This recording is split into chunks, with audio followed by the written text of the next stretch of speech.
Bismillahirrahmanirrahim. Assalamualaikum warahmatullahi wabarakatuh. Alhamdulillahilladzi arsala rasulahu bil huda wa dinil haqq liyudhhirahu 'ala dini kullih wa kafaa billahi shahida. Asyhadu an la ilaha illallah wa la syarikalah wa asyhadu anna Muhammadan abduhu wa rasuluhu la nabiyya ba'dah. Allahumma shalli wa sallim ala nabiyyina Muhammadin wa ala alihi wa sahbihi wa barik wa sallim amin ya rabbal alamin. Mari kita senantiasa memanjatkan puji dan syukur kita kepada Allah Subhanahu wa taala yang telah begitu banyak memberikan nikmat kepada kita, di antaranya tentunya nikmat iman, nikmat Islam, kemudian nikmat waktu dan kesempatan sehingga kita bisa melaksanakan seluruh kewajiban kita, yaitu melaksanakan salat subuh pada pagi hari dengan dalam keadaan sehat dan walafiat. Kemudian salawat dan salam semoga tetap tercurah terlimpahkan kepada junjungan kita Nabi besar Muhammad sallallahu alaihi wasallam serta seluruh keluarga, sahabat dan umatnya yang tetap istiqomah melaksanakan syariat Islam sampai akhir zaman nanti. Semoga kita akan mendapatkan syafaat dari Rasulullah sallallahu alaihi wasallam pada akhir zaman nanti. Pagi hari ini kita bahas mengenai makna dan kegunaan daripada berkah, ya, kata berkah. Nah, dalam kehidupan kita sehari-hari kita sering mendengar atau menyebut istilah berkah. Nah, kata berkah ini juga selalu menjadi doa dan diucapkan untuk mendoakan agar kehidupan orang lain selalu diberikan keberkahan oleh Allah Subhanahu wa taala. Tentunya kita ingin juga hidup ini senantiasa dalam keberkahan. Namun yang menjadi pertanyaan, apa sih yang disebutkan dengan definisi berkah dan bagaimana makna keberkahan itu sendiri? Dalam bahasa Arab, berkah itu berasal dari kata barokah. Barokah itu artinya memiliki nikmat.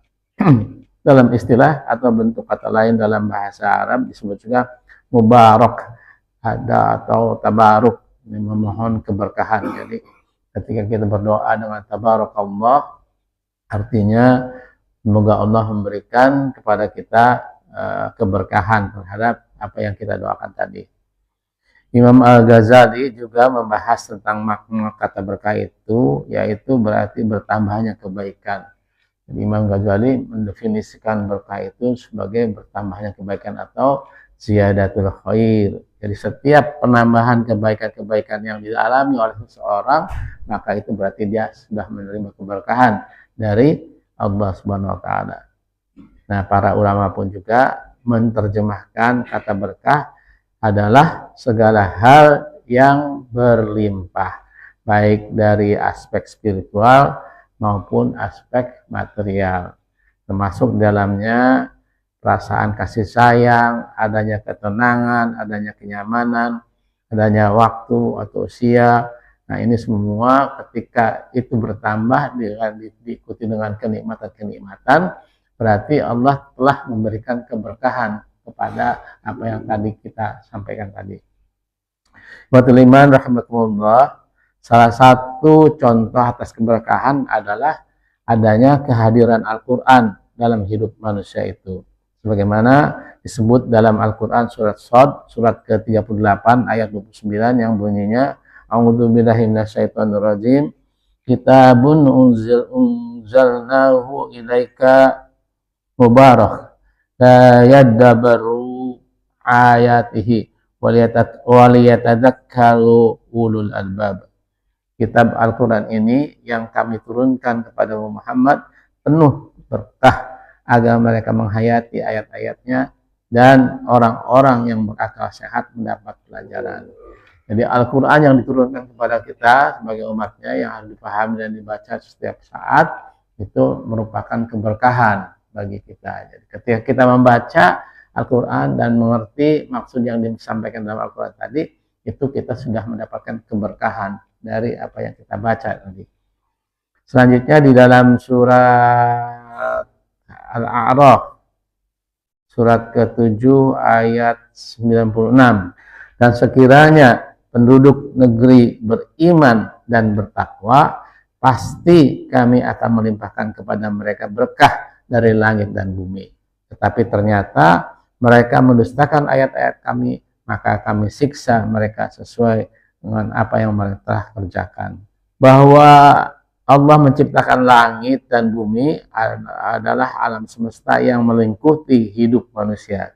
Mulai dari air hujan, tumbuhan, hewan, dan segala macam sumber-sumber kehidupan telah Allah SWT limpahkan di langit dan bumi untuk manusia. Jadi Allah menciptakan semua ini sebetulnya untuk semua manusia.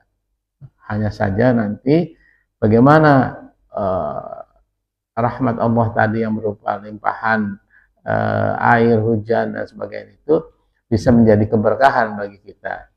Untuk itu keberkahan ini berarti bahwa memang Allah SWT memberikan nikmat berupa segala materi yang dibutuhkan oleh manusia.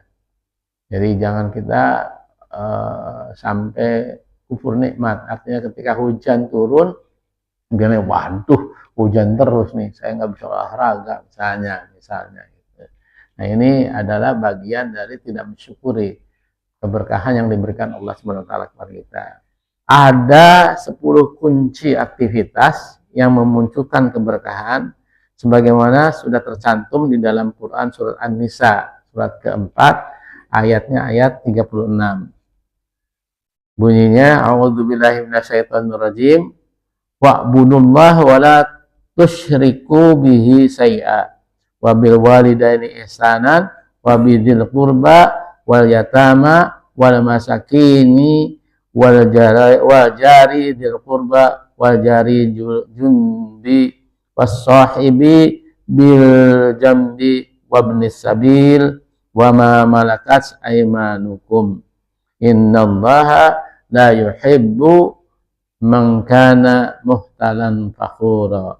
Allah sampaikan bahwa yang pertama itu menyembah Allah Subhanahu wa taala dan tidak mempersekutukannya dengan sesuatu apapun. Wa'budullaha wa la tusyriku bihi syai'a.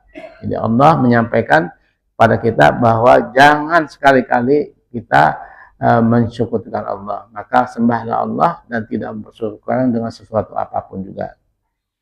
Mengapa syirik ini begitu fatal? Nah, syirik itu begitu fatal karena ia perbuatan syirik tadi menyerang langsung inti dari hubungan kita dengan Allah Subhanahu wa taala. Bahwa Allah tidak mau diduakan dengan apapun juga selama ini. Bahwa tauhid adalah pengakuan mutlak atas keesaan dan kekuasaan Allah Subhanahu wa taala. Ketika kita menyekutukan Allah berarti kita ini telah mencabik-cabik pengakuan tersebut, meragukan kesempurnaannya, dan tentunya pada akhirnya menolak Allah Subhanahu wa taala sebagai satu-satunya Rabb yang berhak disembah. Ini adalah bentuk ingkar dan pembangkangan yang tinggi.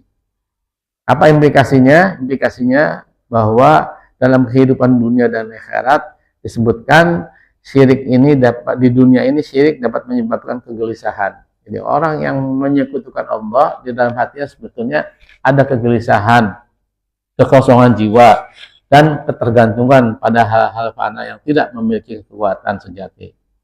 Nah, orang-orang yang berbuat syirik atau disebut dengan musyrikin cenderung mudah dengan putus asa.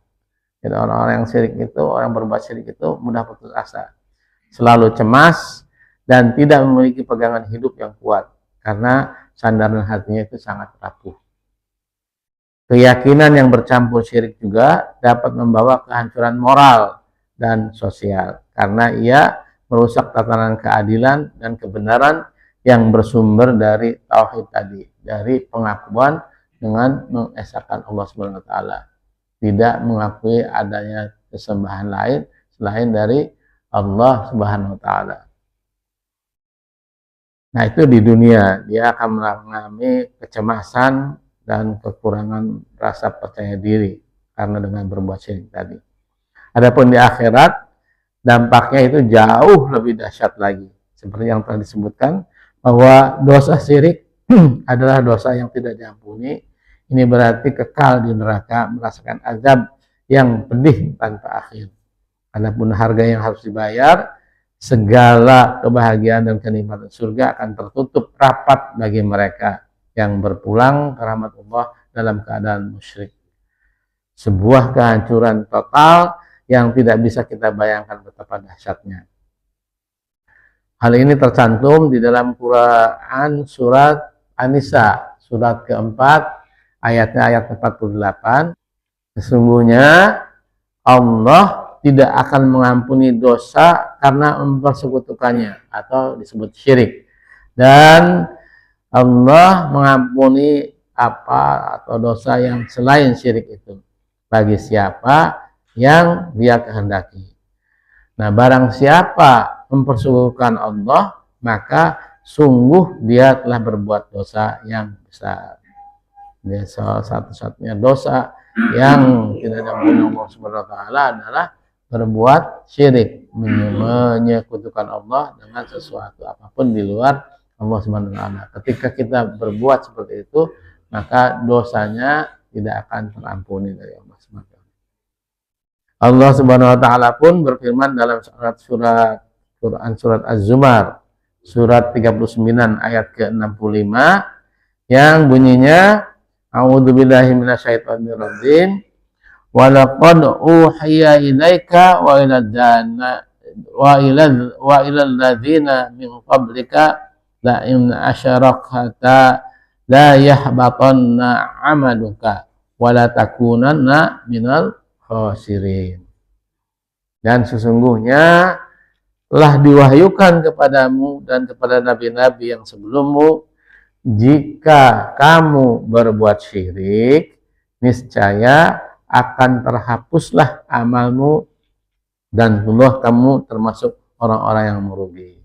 Jadi orang-orang yang berbuat syirik atau disebutkan musyrik itu walaupun dia melakukan semua kebaikan hanya akan diakui oleh dunia, tidak sampai ke akhirat nanti. Dan ini kerugian yang sangat besar ketika kita melakukan sesuatu berharap mendapatkan ridho dari Allah Subhanahu wa taala karena kita di dalamnya ada melakukan kesyirikan, maka Allah akan hapus semua amal-amal kebaikan kita itu tadi. Oleh karena itu, hati-hatilah terhadap syirik ini, karena kesyirikan inilah yang menyebabkan amal-amal kita akan terhapus. Ini peringatan dari Allah Subhanahu wa taala kita pahami di dalam surat Az-Zumar ayat ke-65. Selanjutnya yang kedua adalah berbaktilah kepada kedua orang tua kita.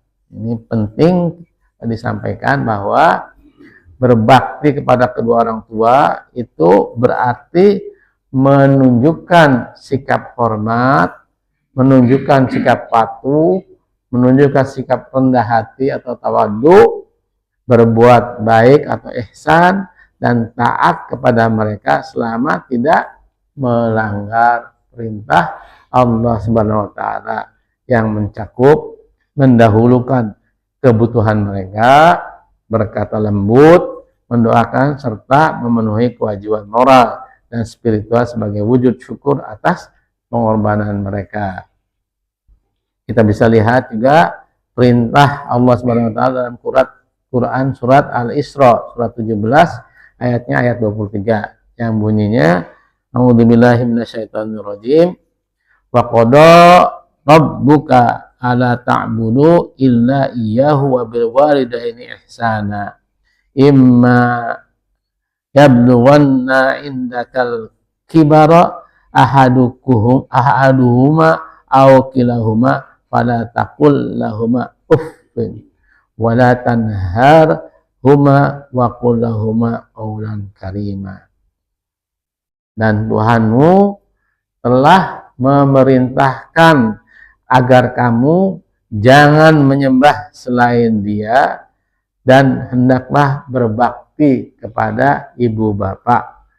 Jika salah seorang di antara keduanya atau kedua-duanya sampai berusia lanjut dalam pemeliharaanmu, maksudnya dalam lindungan kita, maka sekali-kali janganlah engkau mengatakan kepada keduanya atau salah satunya perkataan itu tidak boleh. Jadi jangankan perkataan kasar lainnya, berkata saja sudah dilarang. Ini peringatan bagi kita yang punya orang tua, apalagi orang tua kita ikut di tempat kita. Jadi jangan sekali-kali kita mengatakan dan janganlah engkau membentak keduanya, dan ucapanlah kepada keduanya perkataan yang baik.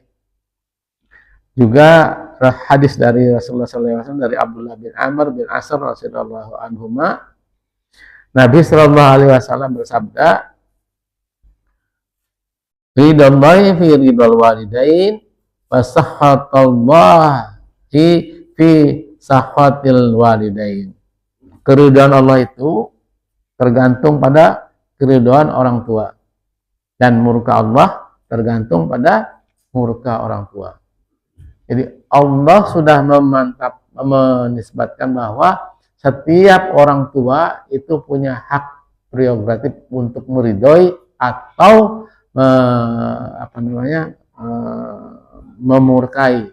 Jadi ketika kita berbuat sesuatu dan melukai hati orang tua kita, berarti kita sudah murka.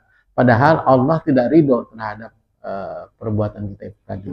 Jadi keridhaan Allah itu akan tergantung pada ridho orang tua, dan murka Allah itu tergantung pada murka orang tua. Nah, hadis ini diriwayatkan oleh Imam Tirmizi dalam Sahih yang disahihkan oleh Ibnu Hibban dan Al-Hakim bahwa hadis ini sanadnya hasan. Nah, perlu kita ketahui bahwa bukan hanya orang tua kita. Ketika kita menikah, maka mertua kita adalah termasuk di dalamnya. Di dalamnya untuk kita beramar ma'ruf, untuk halakul karimah. Artinya kita senantiasa berlaku mulia terhadap orang tua dan mertua kita. Jadi ketika mertua kita ada ditinggal di lingkungan kita, maka itu pun harus diberlakukan oleh kita sebagai orang tua kita sendiri. Jangan sekali-kali kita mengatakan atau jangan sekali-kali kita mengatakan atau berbuat tidak baik, bahkan membentaknya. Ini hati-hati ya kita sebagai orang, dan ajarkan kepada anak-anak kita untuk berbuat seperti itu. Artinya jangan sampai anak-anak kita berhormat kepada orang tua kita, sementara anak-anak kita tidak hormat kepada kita. Anak-anak juga harus diajarkan bagaimana sebetulnya memuliakan orang tua itu tadi. Bagaimana sesungguhnya orang tua itu sudah demikian susah payahnya untuk mendidik kita. Dalam sebuah ayat disebutkan Rabbirhamhuma kama rabbayani shaghira. Berdoalah semoga Allah Rabbirhamhuma memberikan rahmat kama rabbayani shaghira, sebagaimana Allah telah mendidik kita dari kecil sampai sekarang. Ini merupakan bagian dari tata krama atau hormat atau memuliakan dari orang tua kita. Nah, bagaimana dengan orang tua yang sudah meninggal? Terhadap orang tua yang sudah meninggal, yang wajib bagi anak-anaknya adalah mendoakan mereka. Mendoakan orang tua kita. Paling tidak, Rabbighfirli wali walidayya warhamhuma kama rabbayani shaghira. Rabbighfirli, ampunkan dosaku, wali walidayya, dan kedua orang tua kita, kedua mertua kita kalau sudah mendahului kita. Warhamhuma kama rabbayani shaghira. Dan kasihanilah mereka sebagaimana mereka mengasihi kita dari kecil, ya, dari kecil sampai sekarang, sampai dengan meninggal. Itu yang pertama, kita mendoakan pengampunan kepada orang tua kita yang sudah meninggal. Yang kedua, tunaikanlah apa yang menjadi harapan dari orang tua kita. Jadi kalau misalnya orang tua kita berkeinginan untuk berumroh atau berhaji, kalau kita mampu tunaikan. Ada istilah badal umroh atau badal haji kalau kita tidak mampu berangkat sendiri, membadalkan. Nah, yang ketiga itu jalin silaturahmi dengan sahabat-sahabat dari orang tua kita. Ini penting bagi kita untuk mengenal siapa sahabat-sahabat dari orang tua kita. Jalin silaturahmi dengan mereka. Karena dari situlah kita akan bisa memperoleh pengetahuan atau informasi bahwa orang tua kita ketika hidup itu seperti ini, seperti ini, seperti ini. Ini penting ya bagi kita. Dan yang terakhir adalah senantiasa memberikan amal jariah atas nama orang tua kita. Ini kita bisa lakukan apa saja dengan amal jariah kita.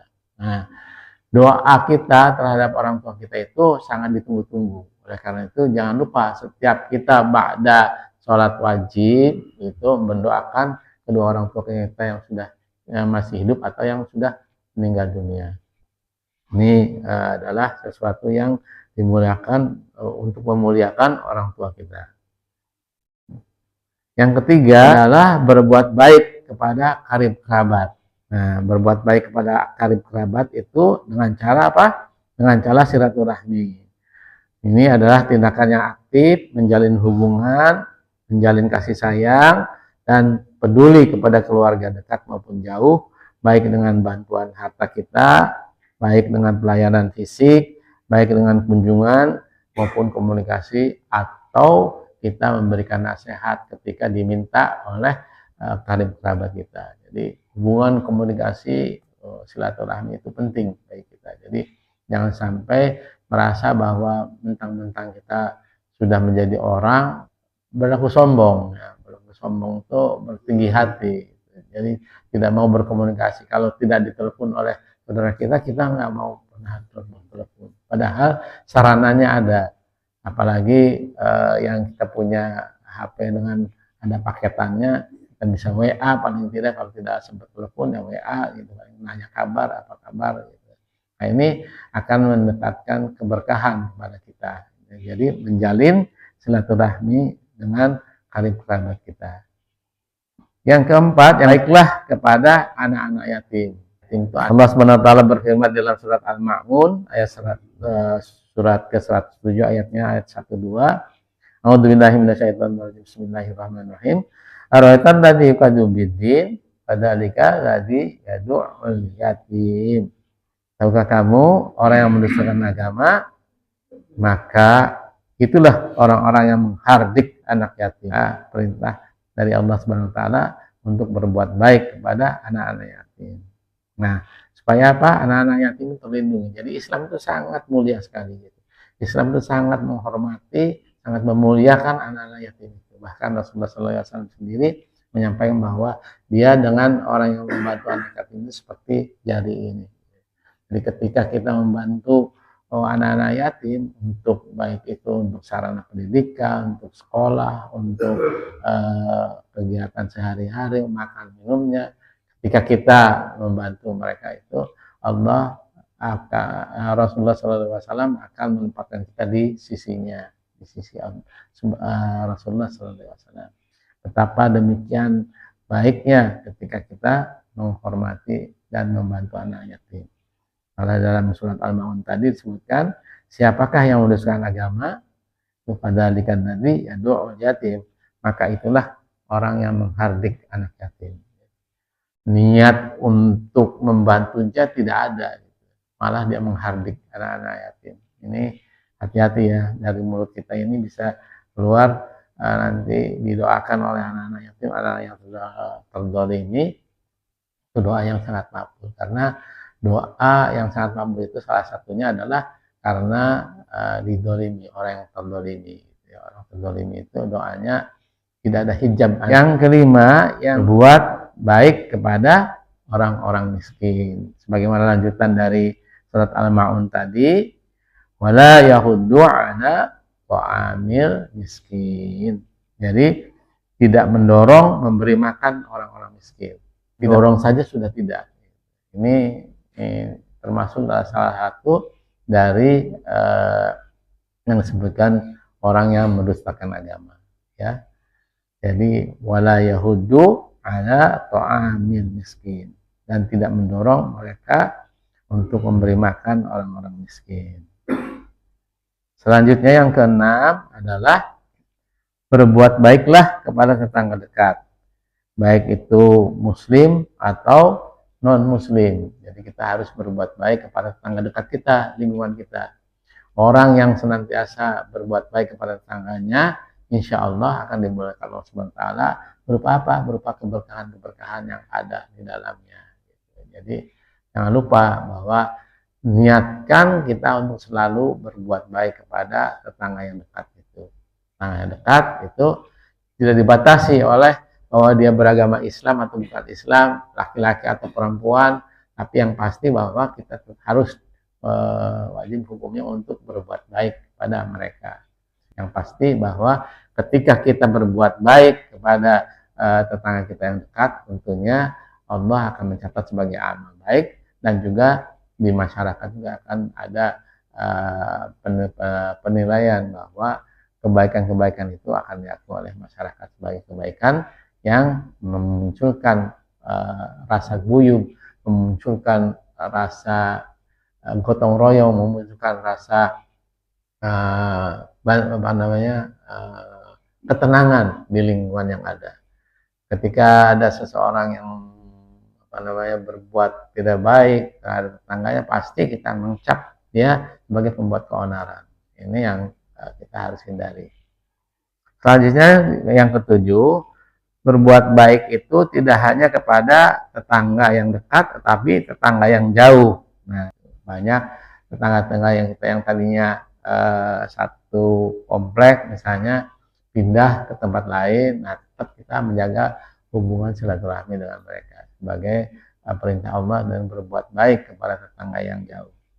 Begitu juga tetangga jauh itu tadi boleh jadi dia seorang muslim atau dia non muslim. Yang pasti bahwa itu adalah tetangga kita. Rasulullah SAW bersabda dalam salah satu hadisnya yang artinya, barang siapa beriman kepada Allah dan hari akhir, hendaklah berbuat baik kepada tetangganya. Ini hadis riwayat Imam Bukhari dan Muslim. Pada tafsir Mukathir, tetangga yang dekat dan tetangga yang jauh itu tadi disebutkan bahwa Ali ibnu Abi Thalhah meriwayatkan dari Ibnu Abbas yang dimaksud dengan Zari Zil Qurba, tetangga yang dekat itu adalah ada hubungan kerabat, yang sedangkan Zari Junubi itu adalah tetangga yang tidak ada hubungan kerabat. Jadi pengertian yang ditafsirkan oleh Ibnu Katsir itu adalah bahwa tetangga dekat itu siapa saja yang masih mempunyai hubungan kerabat, hubungan kekeluargaan, itu yang harus. Dan yang dimaksud dengan tetangga jauh itu adalah mereka yang tidak memiliki hubungan kekerabatan kepada kita. Itu tafsiran dari Ibnu Katsir untuk menyatakan bahwa apa sih yang disebut dengan jaril qurba dan jaril junubi, yaitu tetangga yang ada hubungannya dengan kerabat, sebuah kerabat, kemudian tetangga yang tidak ada hubungan dengan kekerabatan kita. Nah, ini pengertian dari Ibnu Katsir tadi. Selanjutnya yang ke-8, berbuat baiklah kepada teman sejawat. Nah, berbuat baik kepada teman sejawat itu boleh jadi teman sekantor misalnya, boleh jadi teman seperjuangan dahulu. Keterikatan itulah yang tetap harus dijamin, harus dilakukan silaturahmi dengan teman sejawat itu tadi, teman sekantor, gitu. Baik itu sebagai atasan bawahan, teman satu level misalnya, itu tetap kita mengadakan hubungan kekerabatan. Rasulullah SAW bersabda yang artinya, barang siapa ingin dilapangkan rezekinya, termasuk diberikan keberkahan dari Allah SWT dan dipanjangkan umurnya, maka hendaklah ia menyambung tali silaturahmi. Maka Rasulullah SAW menjamin bahwa barang siapa yang ingin dilapangkan rezekinya, rezeki itu bukan hanya materi ya, tapi rezeki itu berupa kesehatan, kebahagiaan, itu bagian dari rezeki dari Allah SWT. Kita menghirup udara yang sangat luar biasa di pagi hari ini dengan penuh kegembiraan, penuh rasa syukur, itu merupakan rezeki dari Allah SWT. Nah, Rasulullah SAW bersabda, barang siapa yang ingin dilapangkan rezekinya serta dipanjangkan umurnya, maka hendaklah ia menyambung tali silaturahmi. Bagaimana terhadap ketokohan orang-orang yang sudah lalu, kemudian sudah meninggal dalam usia muda. Nah, boleh jadi ketokohannya atau kepahlawanannya itu adalah berkat dia menjalin silaturahmi. Kenapa? Karena namanya sampai saat sekarang ini dikenang. Contoh misalnya siapa? Profesor Dr. Hamka ya. Hamka itu udah meninggal puluhan tahun yang lalu, tapi tetap dikenang sebagai seorang yang luar biasa, ulama yang waktu itu sangat harismatik ya. Jadi tidak ada satu fatwa pun yang dari beliau keluarkan yang mencela umat-umat lain. Selalu beliau mengutamakan untuk menjalin silaturahmi dengan sesama umat. Nah, selanjutnya yang ke-9, berbuat baiklah kepada Ibnu Sabil. Ibnu Sabil ini saya mengambil keterangan bahwa yang dimaksud dengan Ibnu Sabil bukan hanya orang yang dalam perjalanan, tetapi tamu yang datang kepada kita pun itu sebagainya betulnya termasuk dalam Ibnu Sabil. Dalam sebuah hadis sebutkannya, wa man kana yu'minuna billahi wal yaumil akhir falyukrim dhaifahu. Hadis riwayat Imam Bukhari dan Muslim. Barang siapa beriman kepada Allah dan hari akhir, maka hendaklah ia memuliakan tamunya. Tamunya itu adalah orang yang datang kepada kita untuk bersilaturahmi. Itu Rasulullah SAW menjamin barang siapa beriman kepada Allah dan hari kemudian, maka hendaklah ia memuliakan tamunya. Man kana yu'minu billahi wal yaumil akhir falyukrim dhaifahu. Dhaifahu itu tamu ya, orang yang harus dihormati. Itu adalah bagian dari mendapatkan kunci mendapatkan keberkahan dari Allah Subhanahu wa taala terhadap kita sehari-hari. Dan yang terakhir, berbuat baiklah kepada hamba sahaya. Dalam hal ini adalah ketika hamba sahaya sudah tidak ada sekarang ini, kita mungkin mempunyai karyawan, sopir, bawahan kita, pembantu kita, maka kita punya kewajiban untuk berbuat baik kepada mereka. Santuni apa yang sudah dijanjikan oleh kita kepada mereka, sebagaimana juga mereka telah berbuat baik kepada kita. Jadi bukan, kalau hamba sahaya sekarang ini kan di Indonesia sudah tidak ada ya namanya hamba sahaya, tapi boleh jadi kita punya pembantu, kita punya sopir, kita punya orang-orang kalau misalnya kita masih berkantor, bawahan kita itu adalah orang-orang yang perlu disantuni, perlu berbuat baik. Allah tidak menyukai orang-orang yang sombong dan membanggakan diri. Jadi ayat terakhir, dalam penggalan ayat terakhir itu disebutkan bahwa innallaha yuhibbu man kana muhtalan fakhura. Allah itu tidak menyukai orang-orang yang berbuat sombong ya, sombong terhadap apa yang telah diberikan Allah Subhanahu wa taala kepada kita. Oleh karena itu hendaklah kita senantiasa bertawadu. Bertawadu itu artinya merendahkan diri kita terhadap apa-apa. Jadi jangan kita pernah membanggakan diri, bangga terhadap apa yang kita peroleh, bangga terhadap keluarga kita, bangga terhadap kedudukan kita. Itu semuanya merupakan kesombongan yang harus kita hilangkan. Dan tentunya saya mohon maaf apabila ada hal-hal yang kurang berkenan di dalam penyampaiannya. Mari kita saling mengingatkan dalam kebaikan, sebagaimana Allah SWT berfirman dalam surah Al-Asr, wala innal insana fi khusrin illa illal ladzina amanu wa amilus sholihat wa tawasaw bil haqq wa tawasaw bis sabr. Mari kita tutup dengan doa hafal majlis. Subhanaka Allahumma wa bihamdika asyhadu an la ilaha illa anta astaghfiruka wa atubu ilaik. Assalamualaikum warahmatullahi wabarakatuh.